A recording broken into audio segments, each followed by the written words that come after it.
Welcome to the St. Barnabas Daily Devotion for Thursday, the 13th of August. Today we're reading John chapter 11, verses 28 to 37. After Martha had said this, she went back and called her sister Mary aside to tell her, "The teacher is here and is asking for you." And when Mary heard this, she got up quickly and went to him. Now Jesus had not yet entered the village, but was still at the place where Martha had met him. When the Jews who were in the house consoling Mary saw how quickly she got up and went out, they followed her, supposing she was going to the tomb to mourn there.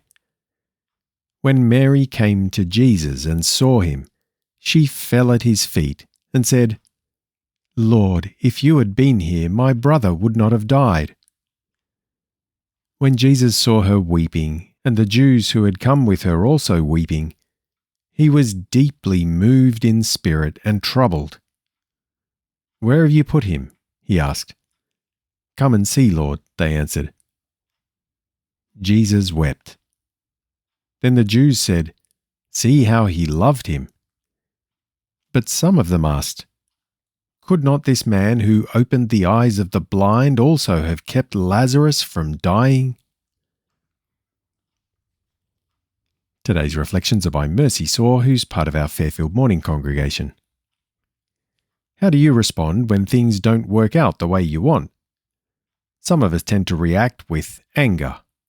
Others retreat inwards in self-pity or apathy to ward off the pain of disappointment. Sometimes this might cause us to question or doubt God's character. Mary's response is remarkably different, as Martha's had been also. It would have been natural for Mary to be angry at Jesus for not making it on time, or to continue grieving privately and not see him. Instead, she immediately goes to him and brings her grief and sorrow to him. She acknowledges his power and that he could have saved her brother. Yet this does not lead to resentment, blame, or doubt, but faith-filled submission to him. We also see that Jesus is the one who is worthy of such trust. This passage comforts me that Jesus was a real human, with real emotions and a real love for those he cares for. Even though he knows he will soon raise Lazarus from the dead, Jesus is moved by the tears of Mary and those around him, and he weeps. This wasn't just a tear trickling down a cheek. Jesus wept to the point that it was evident to all around him how much he loved Lazarus. Whatever heartaches and loss we experience, whatever disappointments or unmet hopes, we know that Jesus is not immune to our pain, but feels and cares deeply. Though we may not know as clearly as in Lazarus' story why Jesus allows our suffering to occur, we can be comforted that he grieves with us.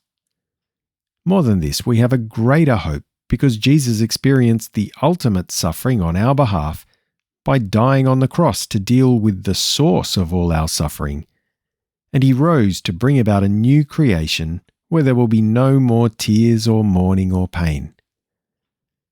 Let's continue to draw near to him with all our cares and concerns, knowing he is both sovereign and compassionate to those who trust in him.